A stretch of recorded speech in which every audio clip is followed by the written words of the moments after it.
Hello, welcome to Jump Podcast. I am Traveling Jackie, and you might have noticed, but lately, actually in the past couple years, really, I've been having fun with the opening audio for these podcast episodes.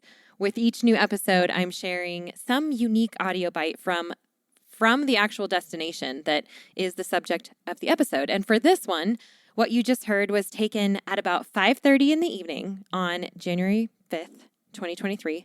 While I was laying in a hammock outside of my canvas wall glamping tent down in Baja California Sur, just listening to nature and watching the full moon rise in front of me over La Ventana Bay as the sun was setting over the mountains behind me. And I look at these videos now and I'm just immediately transported back to how peaceful and beautiful it felt to just be outside, warm in January, surrounded by nature in Baja. And after I got up from that hammock, I went and had a happy hour, which included a local beer, followed by a farm-to-table dinner with the rest of the guests staying at the ranch that night. And that was the beginning of my 3-night stay at a place you're going to hear a bit more about later in this episode. And it also happens to be a place that is included in our Jump Adventures Baja trip that's happening this coming February. So if you need a winter escape, hey, I've already planned it for you. Come with us. You can find all the details at jumpadventures.com/Baja. We still have plenty of space at this point. And if you're listening to this in the future, get on our email list so you don't miss out on future trip announcements. So if you've been paying attention to my story for any amount of time, you will probably have watched me go to Baja at least once or twice, or maybe even more. I first went to Baja back in 2014. Actually, I was there when I launched this podcast, which was a wild experience in itself. But anyway, then I really jumped into the adventure activities of Baja when I went back in 2015, and you're going to hear a bit about those adventures today. And since then, I've lived in Loreto for a season. I've been back to visit several times. I'm about to be going there again. Baja is just one of those places for me that I keep going back to. And I'm pretty excited to be inviting my longtime friend and Baja California Sur native, Fátima, to join me on the mic today. I first met Fátima on that 2015 adventure trip. She was not really an adventure traveler when I met her, and yet today she is passionately working on alternative tourism projects that connect travelers with locals, creating a direct and positive impact on her own community and the environment. And as you'll hear, leaving a lasting effect on the lives of everyone involved. And that includes me. We're going to dive into this story now. So you regular listeners know that this is coming. Now is the time to pause and grab a Modelo maybe and a lime, or maybe a Pacifico, maybe a margarita or a taco. How about a chip with some hot sauce if you have none of the above? And bring your taste buds along as we head south of the border for a little backyard Baja adventure. And yes, this podcast was also recorded during a pod chat, and I invite you to learn more about that and join us at jumpadventures.com/podchats. Okay, here we go. Vamos. We're so grateful to Osprey Packs for partnering with us and supporting the podcast, so please stay tuned for more about them later on. I have an opportunity for you to join me in real life for some real travel. Here's the latest Jump Adventures update. We are going to Greece for a bike and boat island hopping adventure this May 9th to 16th, 2025, and we still have space left. Check out jumpadventures.com to learn more and book now. We're going to have a yacht all to ourselves with ensuite cabins on board, so you get to sleep in the same bed every night as we start in Athens and make our way west toward the island of Corfu. You'll have your own bike for the week, e-bike if you want one, for cycling the islands as we go, in between meals crafted by our private chef on board, and all the relaxing you want to do on the top deck under the Mediterranean sun. These bike and boat adventures are our most carefree and relaxed trips. All you have to do is say yes and show up, and there's still space. Head over to jumpadventures.com to grab your spot now, and we'll see you there. Fátima, welcome. I'm so glad that you're here. This is so much fun because we do get to share a really fun story today that leads into quite a lot behind the scenes of what happens in your world. And I know that you're a very very busy woman in the No, come travel on. industry. So, would you like to take a couple minutes first to just introduce yourself and Yeah. who you are? Yeah. Yeah, of course. Okay. First of all, thank you for having me and thank you for inviting me. It's very exciting to share this because we have shared events and we have shared tents and we have shared trips and, Yes, we have. and we have shared drinks and it's been exciting. And I think that you might be one of the adventure tourism friends that I might be closer to and that I see more because all of us live so far away. Like everyone lives in so many places and everyone's always traveling and working. And but I'm so excited to be here and thank you and thank you to everyone who's here and joining us and interested in knowing about the story of adventure in Baja California Sur. And hope I can be a good storyteller.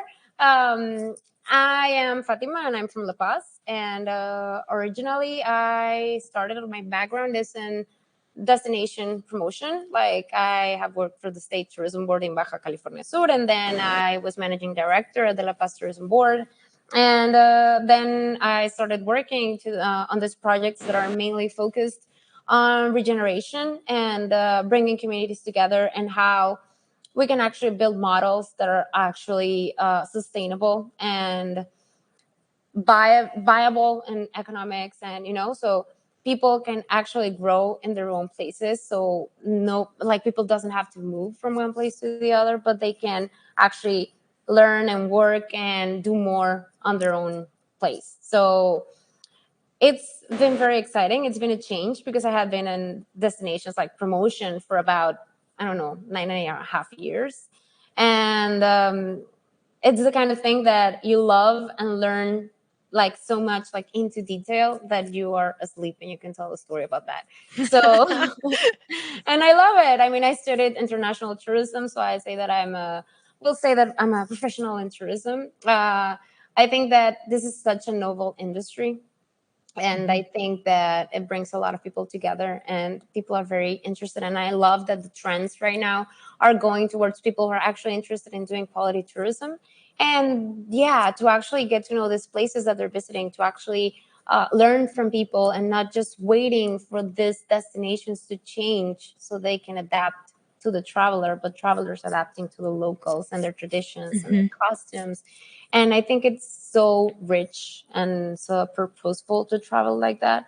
So I mean, I'm happy to be part of this world. It's so exciting and it has taught me so much. So I have met so many people like you and so many nice people like you, and I have learned a lot from you guys. So it's cool. It's exciting to be here. Yeah.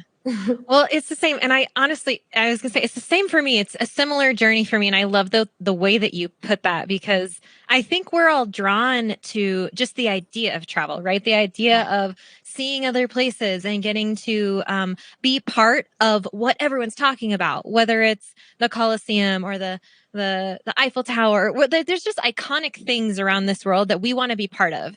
And so when we think of travel, it's like, oh, we get to go and see and just like experience these places. But there's such a journey within travel itself that I think I have discovered as well. And it sounds like you just worded it really cool, the way that you have just learned a lot, and we're going to get more into it.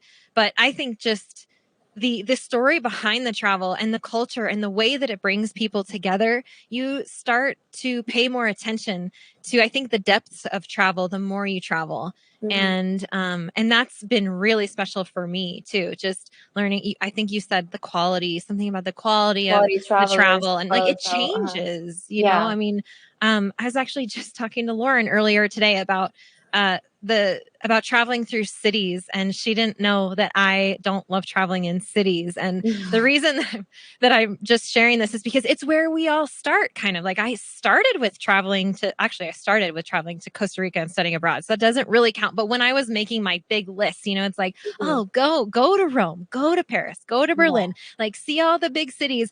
And then at one point I was like, wait a second, what am I doing? Like, I don't even really like city. I mean, yes, I have great experiences in all those Yeah. places, but when you can get further into, I think, just the experience of travel itself and learning what else is out there and also how you connect to it, it changes everything for you. And it was somewhere along that journey where I kind of started tuning into adventure travel and the idea of, like not just going to see something that everyone else has talked about, but to experience something that means something to me, that I can then take home and it'll change my life. And I was not planning on going off on that tangent, but I really just loved the way that you set up that whole idea of what you've learned through travel. So that said, let's go back. You said you've been doing this for 9.5 years in the tourism industry, right? 11 years now. 11 years. Okay.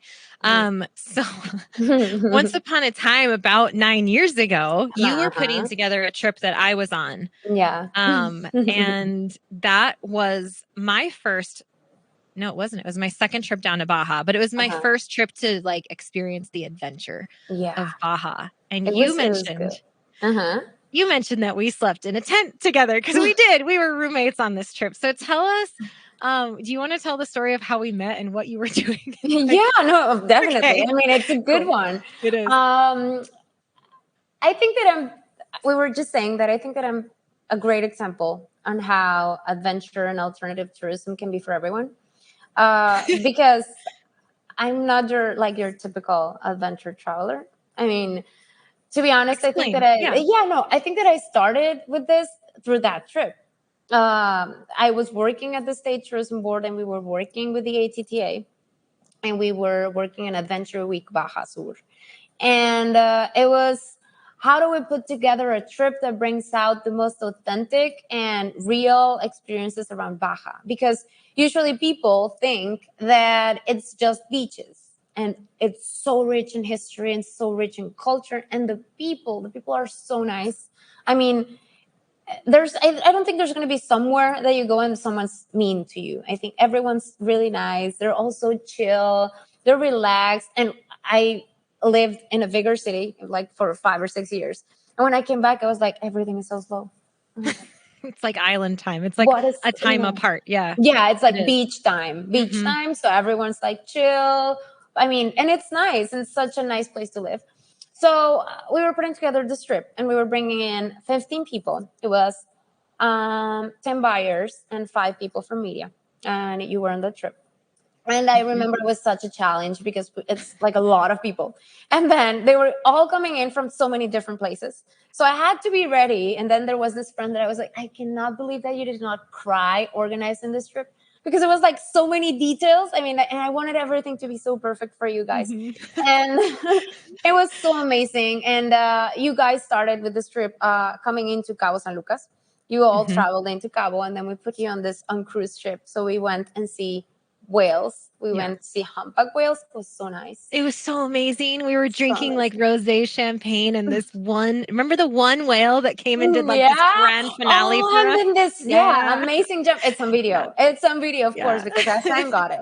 So it's in a great video. Yes. And then everyone had like such nice food and we got these packages for you guys and it was so exciting. And then you slept on that cruise and then got into La Paz and then woke up to Espiritu Santo Island.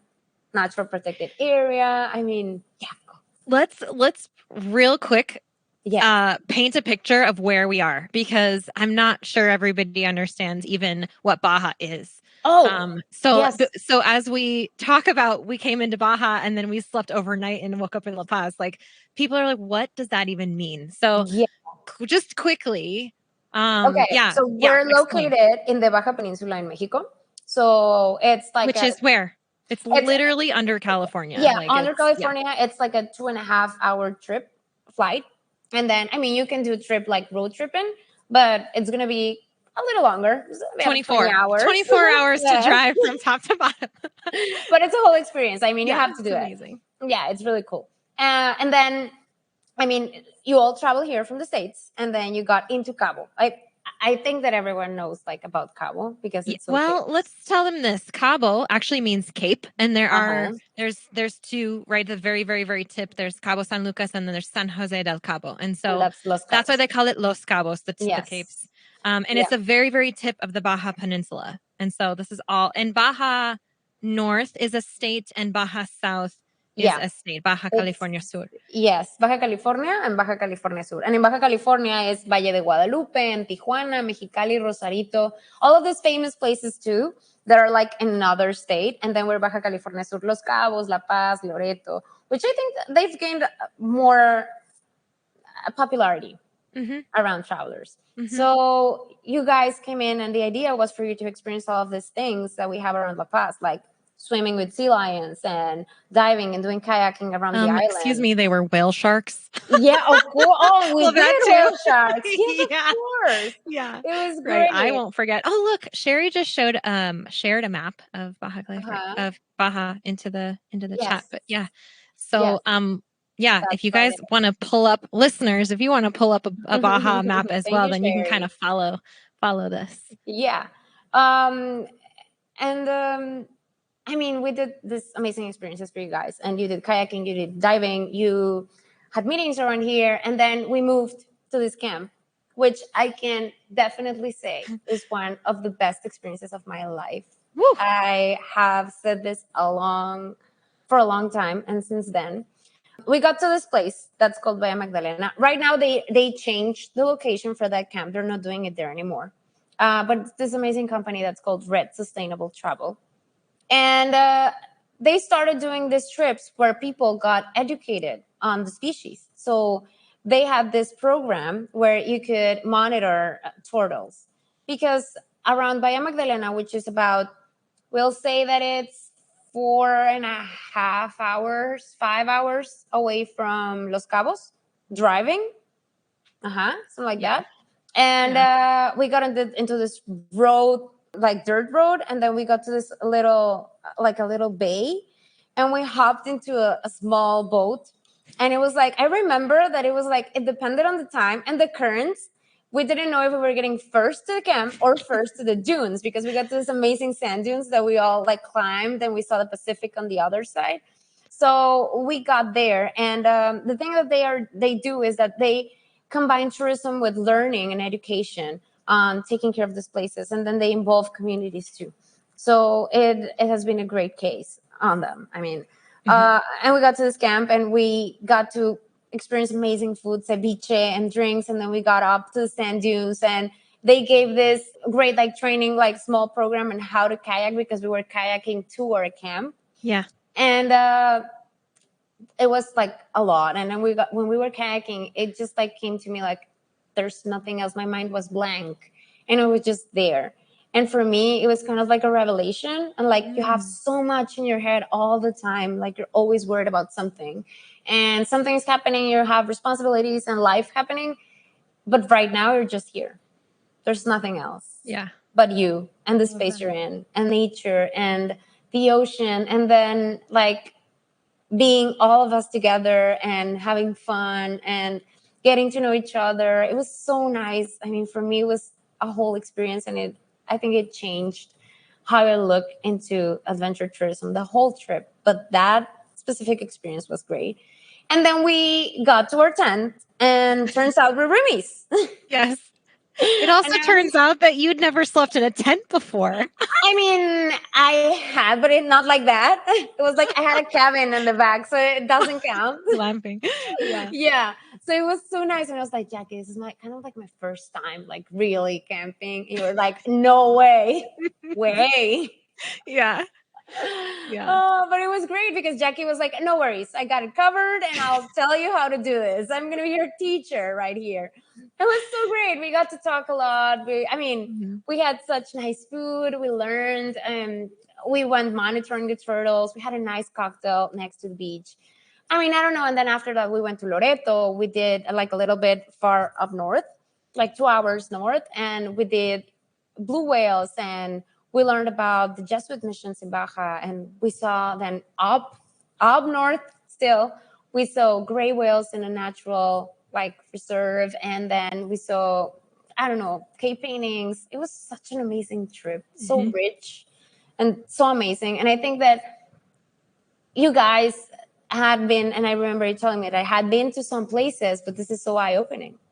It's like a lot. Like so For much sure. I had spent 6 weeks in Baja before and never experienced not even the slight bit of what was there the whole time.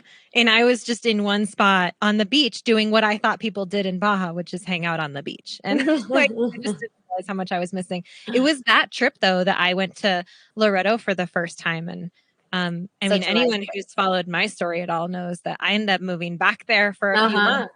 Not that long later. I think it was just later was it later that year? Like a couple months, I think. It was a year later. Another year later, but then I stayed for 3 months, and I've been back a couple of times to Loreto specifically, and I'm gonna go back there again this winter. Like it's one of the Pueblo Mágicos in Mexico, which is a magic village. And oh man, I mean, it was like tangible in the air when we walked. I was like, what is this place? And it turns out that Loreto is actually the first mission in all of the Californias. So if you're aware of all the it's like all of the San cities, Santa Barbara, San Diego, San Bernardino, like all San of those Jose, San Bernardino, San Francisco, mission cities, and it started in Loreto, which is, I don't know. There's so much history there. Was my point, is that there's so much of the history, the culture. We went up to that there's a what's the one up in the Javier and San Ignacio y San Javier.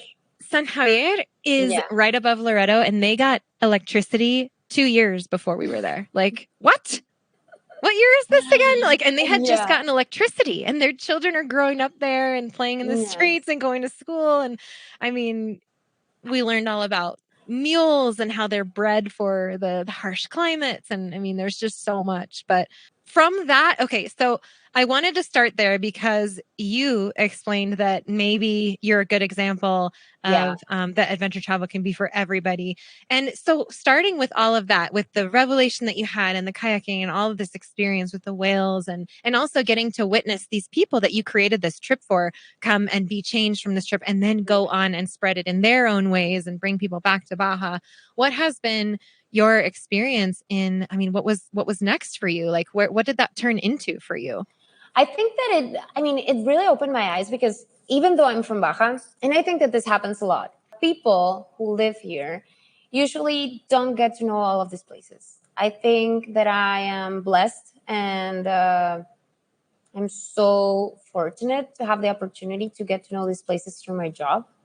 And I have had the opportunity to go to all of these little hidden gems like San Javier, and then the cave paintings that I might not have been there right now if I had not been on this trip. I don't know. So for me, it really opened my eyes, like, you can do this, because I really thought that I'm not going to make it. Like, this is going to be harsh for me. Like, I'm not going to make it. Yeah, I can't sleep in a tent.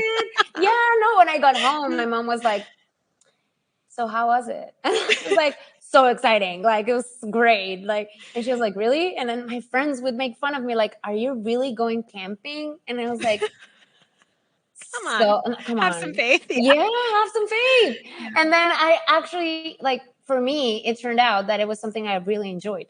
Like, I had not been in this type of activities or this type of trips as often. And I really liked it. And I think that it brings you out of your box, and it brings you out of what you're used to. And it actually kind of challenges you a little.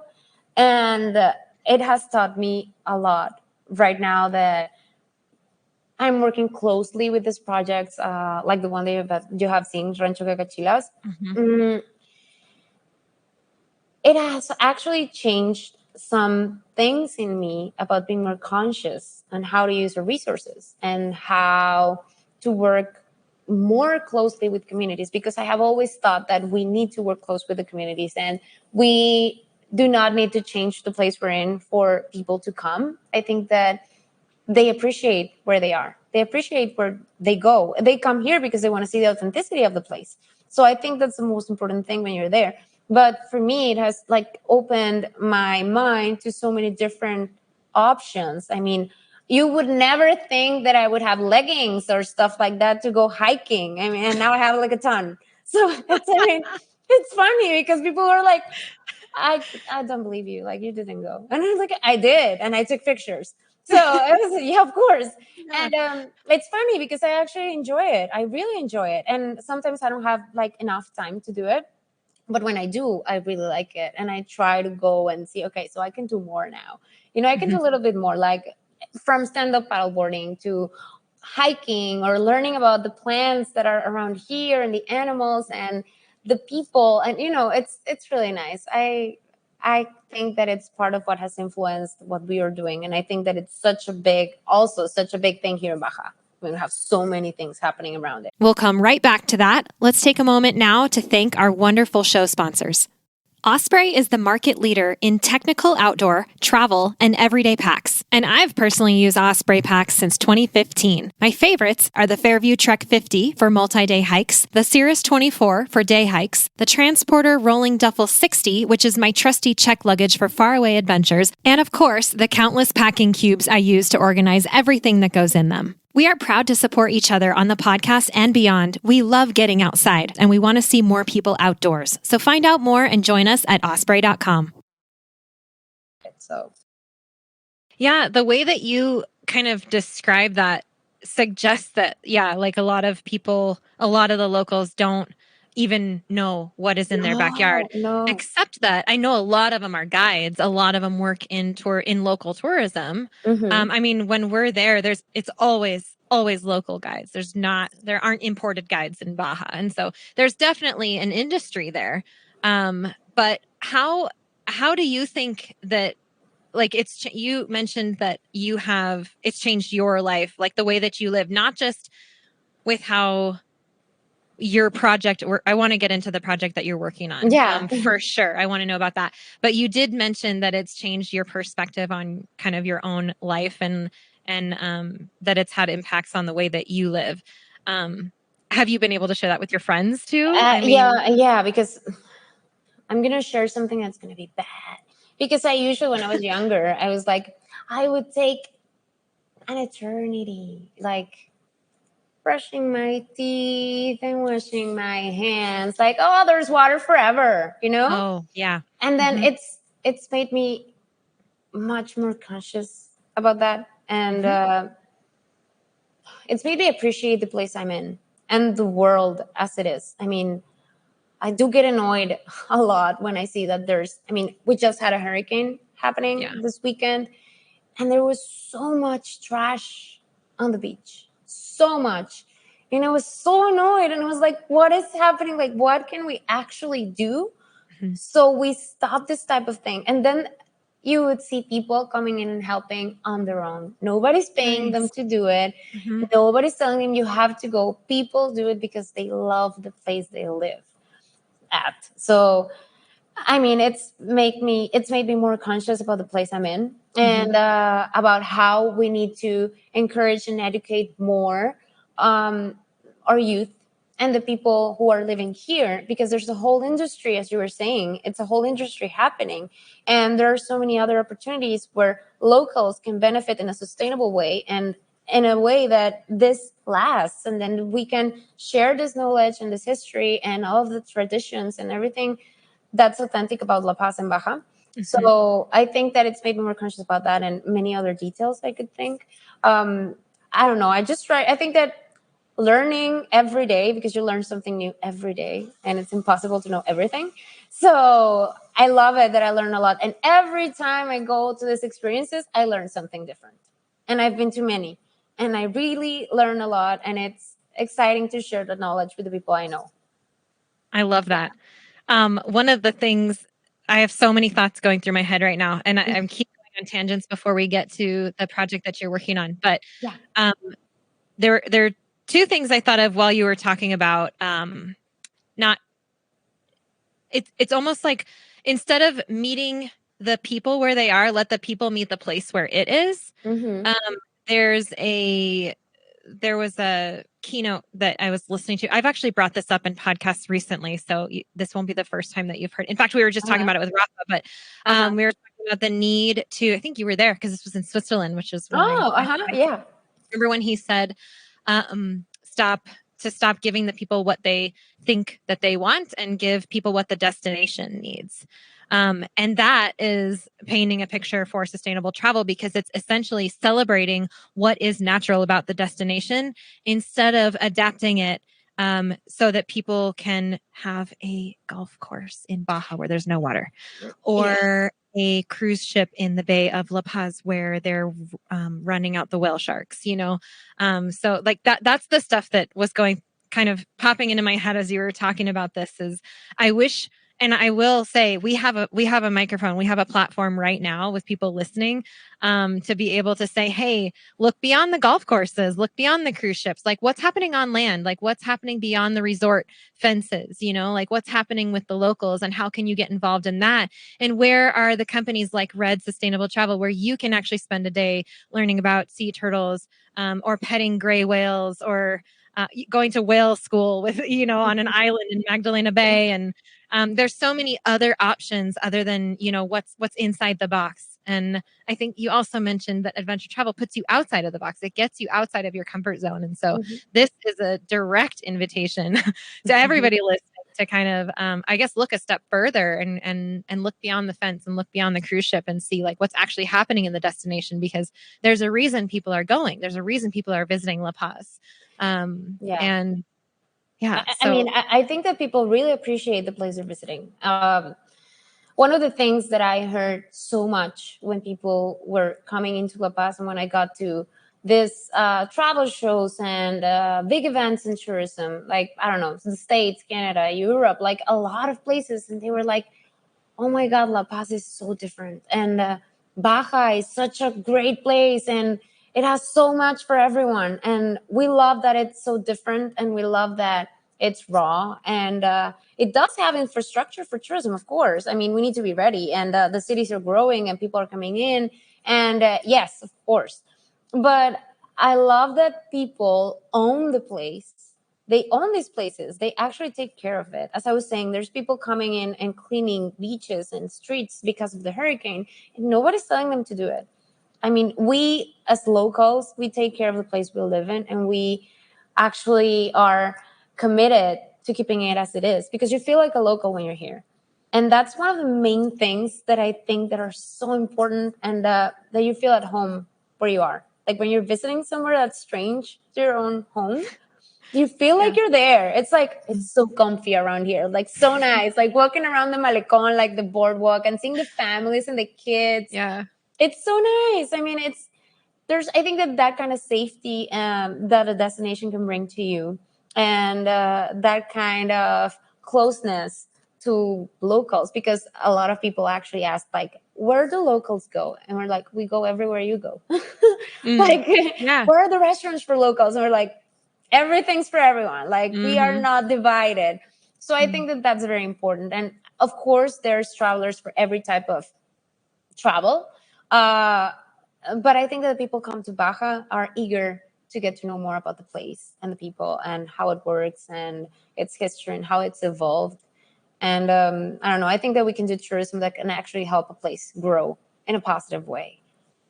Absolutely. Yeah. And with that said, let's segue into what you're working on, because I know that one of your current projects that I've actually gotten to experience as well is super important to you and has also really impacted the way that you look at travel, and they are focusing on this alternative tourism. So let's talk about that. So I'm in love with this project. And that's why I'm the best example for adventure tourism. I love this project. It's so filled with purpose. Rancho Cacachilas is this great set of working ranches. It's like 30,000, more than 30,000 acres of land. So it's a very big space at the Sierra de las Cacachilas, which is around the mountains, about 30 minutes away from La Paz driving, close to this place, that small town that's called La Ventana, which is pretty famous because it's amazing for kite surfing. Kite surfing and windsurfing are the best from November through March. So all of you kite surfers, windsurfers, La Ventana is amazing. And there's a big community of people from the States and Canada coming in and living there for about 6 to 7 months a year and enjoying this amazing weather and these activities. So we are very close to that town. And this great project has 4 main regeneration projects. Our purposes are harvesting water for the aquifers, and then regenerating the land, honoring the culture of the Baja California Sur rancher, which is a big story because Baja Sur is like where rancheros and cowboys were born. And then it expanded all the way into the States and Canada. So it's a big story, which you can look at one of our museums also. The other one is having like a biodiversity inventory. So we have this great, these purposes, and then we have these 4 regeneration projects, which are watershed management, erosion control, regenerative agriculture, and holistic management of the cattle. So those 4 main projects are the basis of Rancho Cacachilas. So what we do there is that we have worked on experiences like alternative tourism experiences, because we have rural tourism, adventure tourism. I mean, there's a lot happening, ecotourism. And we have worked on different experiences from mountain biking to hiking to mule riding, and then some camps. We have this amazing camp. You stayed at that camp on January. Yeah. It's so nice. So nice. It's kind of glamping. You can tell us a story about that one because you were there. So I would like to hear it from one of the people who stay there. That is not me. Right. I understand. You want me to tell you about that now, or do you want to keep going? Yeah, no, and I'll just tell you about the other. We have this other remote camp that's called Dos Pisos. It's like an hour and a half inside, like in the Sierra. So like, I mean, further in, out that peninsula. I haven't been there yet. Yeah. Well, you have to come. It's super remote. Yeah. It's super remote. It's more rustic. But the thing about this place is that we mainly work with locals, people from ranches around. And one of the things we work with, we just won 3rd place in a national competition that's called Viva el Queso. Viva el Queso? Viva el Queso. Gosh, for the Tequisquiapan, Querétaro. Yes. Wow. Yeah. 3rd place, Irene, which is Jenny.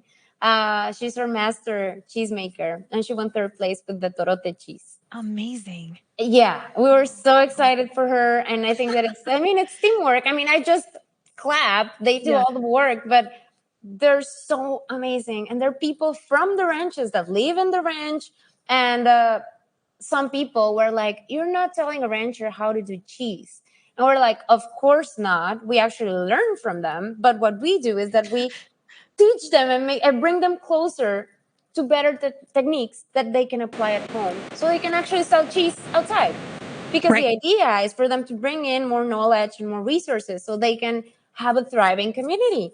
So, I mean, this is just one of the many things or big things that we work around the ranch. And I think that it's so important to work on this type of projects where people can actually learn and thrive and feel proud about their roots, because you actually go and do a mule riding with a rancher, with a family of ranchers, people who have been ranchers the whole life for generations. And they are so honest, and it's such a different type of personality. And I don't know, just being there, every time I go there, I learn something. I learn about the crops and how they, I don't know, how they plant flowers so they can know if there's a plague coming in. And I mean, I don't know, I have learned so many things, and it's so exciting for me because, as I was saying, it's not like I'm an expert. But it's so nice to learn from people who actually know that they know what they're doing, and that they've lived there and they've done it for a long time. And it's people from the community that are actually having good jobs, well-paid jobs. They're learning more. They're being trained. They are part of an important, they have a voice. And I mean, it's so nice to learn from all of them. And I don't know, for me, it's so exciting to be there. It's such an amazing place. I have done more hikes than you would think right now. Good job. No, the hiking there was super interesting to me because we walked up a drainage, essentially, where I mean, you think of Baja, it's dry. It's a very dry climate, except when there's a hurricane.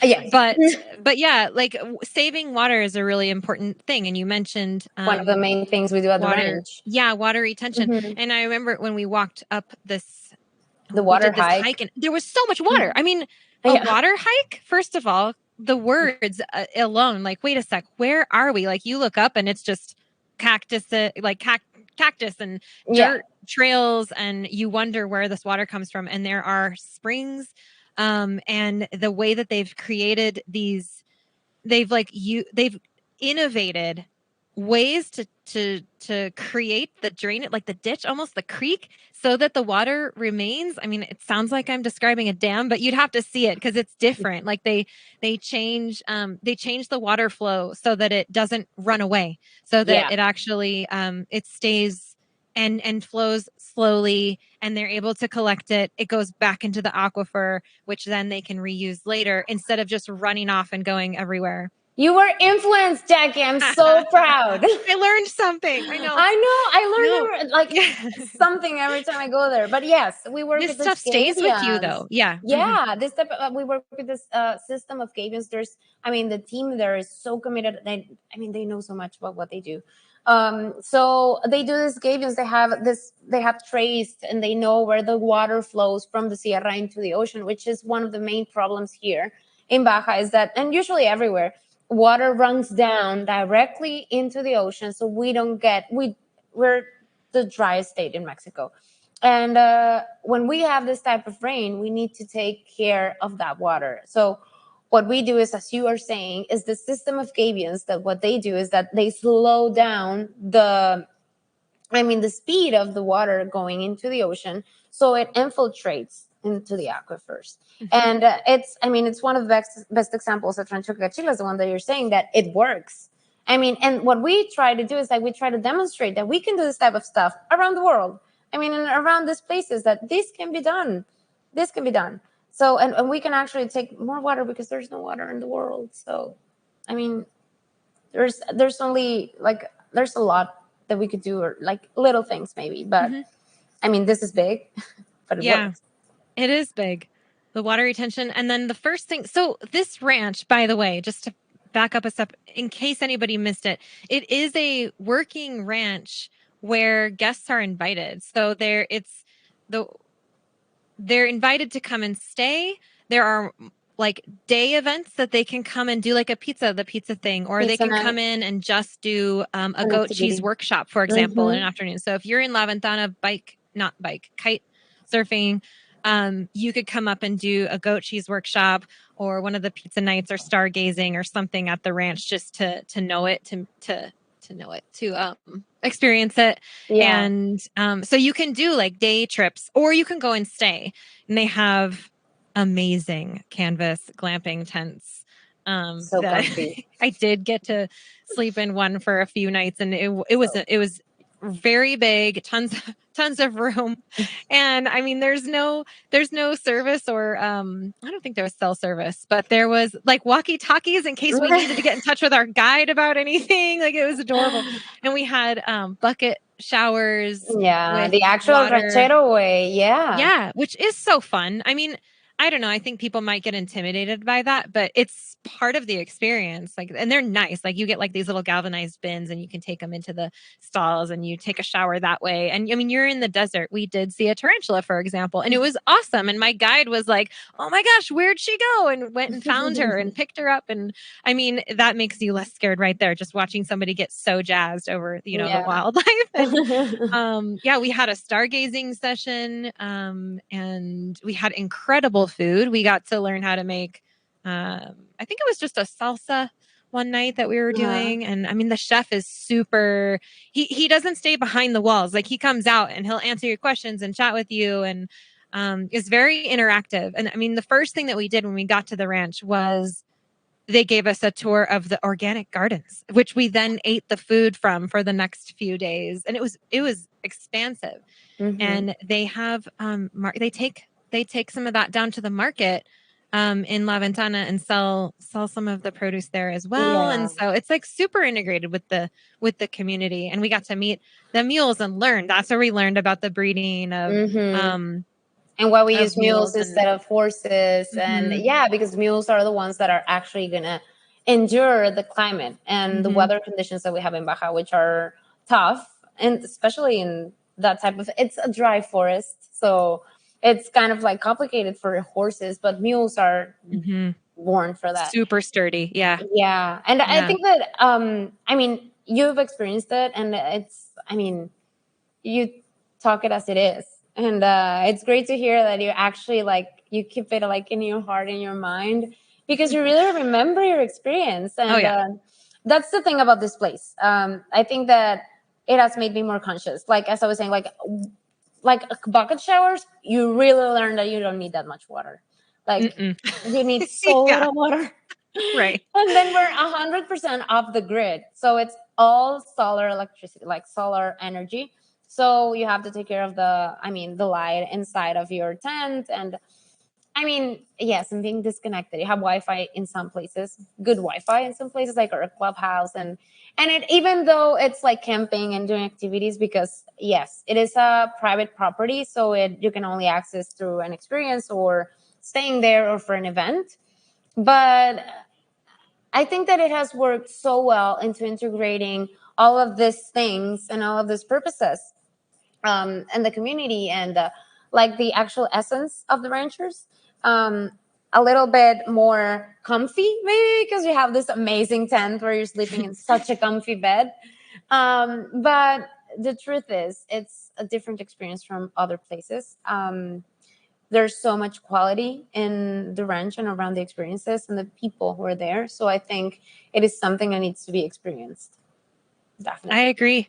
And it's a really good example of, I mean, there are a lot of places that operate similar to this. Like, just like we were talking earlier about Red Sustainable Travel, like they have the same idea. You know, it's bring the people in, give them a really out of this world experience, let them be challenged and try something new, whether it's, you know, mountain biking or riding a mule or learning about the freaking water retention on the water hike or whatever it is, you know, learning about how to monitor sea turtles. You know, there's so many experiences like this that bring the people in, and as the traveler, you become invested because you become part of the story, and you have then had a hand in the story, and then you have experienced what it feels like to support the people who are creating the story, and it all kind of comes full circle. And that is what you can kind of hang your hat on at the end of the day about, like, this is choosing sustainable travel. Like, we need travel, we need to bring people in to show them the goat cheese workshop so that these people can continue to make this happen and make a living doing it. And you're part of it. You're part of it. You're part Absolutely. of Yeah. it. And, Yeah. no, I mean, people taking pride on their roots. It's so nice to see. I think that it's so amazing when you're visiting a place like this, and then you actually appreciate what they are able to share with you. That makes them so proud. And I think that's one of the most valuable things that we have there, because we have seen so many places lose its pride on their roots and their customs and who they are and where they have come from. And I think that this is such a great example on how important history is for a place and for people. And keeping it alive. Yeah. And telling the complete story and Yeah. including the culture and the people in that story. Yeah. And then making it mean something to you such that when you leave, like, it stays with you. Like, Yeah. I like you. yeah, absolutely. I still talk to my guide from there too. I Oh, mean, really? yeah, definitely in They're touch. really And nice, and they're so experienced. yeah. They're super experienced. Super They professional. super Yep. professional, completely bilingual, and they know what they're doing. They love what they're doing. I mean, they're super well trained. I don't know. We have I always say that we have such a high quality team. That's something to be, I don't know, proud of. I think that's such a great team. Yeah, Absolutely. they're nice. They're so great. I mean, I think that you guys have to visit. Like, everyone around here need to know about the ranch and need to know about Baja if you haven't been here. Agree. Well, I think that might be a good time to say that we are coming.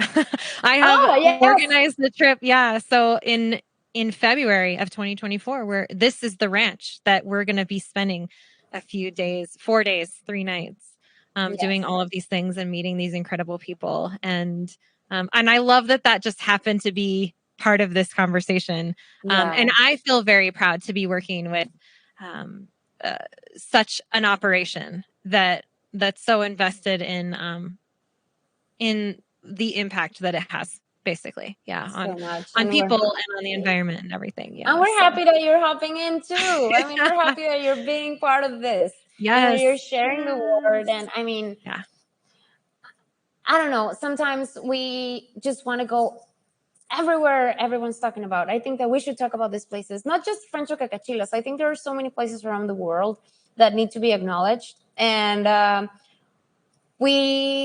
think that luxury travel is also changing, and people are taking this experience as the actual luxury, like living these different things and enjoying these places and learning from the people. And I really think that's nice. It's quality travel, being part of changing and positive change and positive growth, and bringing in, I don't know, a way of living for people in a positive way. And I don't know, it's the future for many, many communities. And when you take care of that, that's why it's sustainable, right? Like sustainable travel is such like the base for all of this. So I love it. I don't know. I've learned a lot and I love it. And I'm sure I'm going to be learning so much more. But yeah, and I'm so happy to share it with you guys. Well, Happy to thank you. share it Yeah. with you. Thank you. No, it's been really cool to hear your personal perspective from a local who could just as easily be the one who doesn't own those adventure tights, and like just wears jeans and does your thing and stays in I town. But promise for that trip, I didn't have any leggings to go there. I was like, I need to buy some because I don't know what I'm wearing. you've been fully inducted into adventure travel and you're you're doing it right. No. We're learning. We're still there on the We're road. always learning. We're always learning, but hey, we can do this together and we can bring people alongside us. And so this Yeah. is just always an invitation to Yeah. Yeah. It's yeah. for everyone. I mean, to be Yep. honest, Yeah. just different types of adventure. Yeah. So nice. Before we wrap up, is there any lasting thoughts that you want to add, that you want to share, or an invitation that you want to send out? I don't know. I think I would just say that I'm so happy to be a part of this industry, to be learning from people who are so experienced like you, and other people that I have met along the way.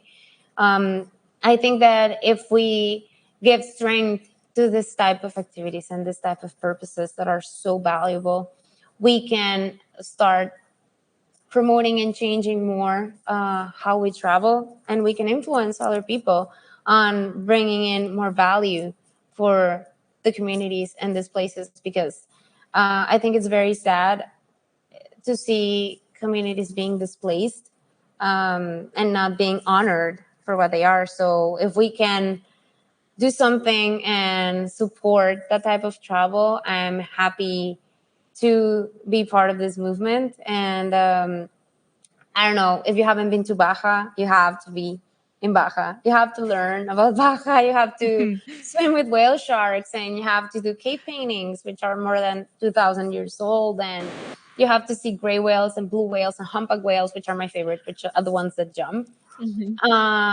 I don't know, you have to try the food, and it's so rich, and the fresh fish, and shrimps, and chocolate clams, which are these clams that are actually like chocolate color. And you open them, and then you put lemon in it, and then it just like twirls, so like this. I'm not a very big fan because I like them when they're cooked, but a lot of people love them like that, super fresh. And I don't know, just visit these places. As Jackie was saying, Jackie fell in love with Loreto because it's such a beautiful town. It's so small, but it's so full of history, and the people are so nice. And I think there's a reason of why a lot of people from other countries come in and live here, because it's such an easy way of living, and you feel at home. So if you have the chance to visit Baja California Sur, you should do it. I'm happy to be on this path. I've learned a lot. I'm sure I'm going to be learning more.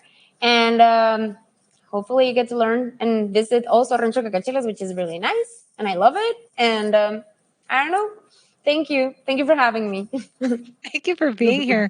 Will you come meet us at the ranch when we're there? I'm sure I will. Okay. At least Come I'm join going to us. go and say hi. Yeah. Yeah. course. come join us for a cocktail. Yes, Okay. at least dinner. Awesome. Of Well, course. thank you. Thank you so No, much. And we'll thank you, see you in guys. Baja. Yes. And yes, we will see her in Baja. So, are you joining us? Don't forget that this is the very ranch that we will be going to on our February Jump Adventures trip, and we do still have space for that. So I really do hope to see you there. You can find the details and sign up at jumpadventures.com/Baja. And in the meantime, I hope that you have a better idea of what alternative tourism looks like and how projects like this can create such positive impacts for so many involved. And I mentioned this before the conversation that this was part of a pod chat. And in the Q&A segment of the pod chat, we had a couple of really good questions that we discussed, like how do travelers seek out these experiences on their own? And how can you support projects like this from home? These questions and answers are included in the replay. So I want to take a moment to invite you to come inside pod chats and become part of the conversation. We've been improving pod chats since we started them several months ago. They're free, they're open to everyone. Come on in and join the conversation. It's real, it's energizing, it's time well spent connecting with other like-minded travelers. And I'm inviting you to join me there. We've been doing them monthly, and you are invited to join us wherever and whoever you are. Just go to jumpadventures.com/podchats and come on in. We'll be back next month, unless we see you on the inside first. And we hope to see you in the flesh in Baja in February. We will keep inviting you to join us until you decide to take the leap and say yes. That part is up to you. Thank you so much for being here, for listening to all of this episode today. I hope you enjoyed your Modelo or your taco or your chip and this Baja session with us. Hasta luego.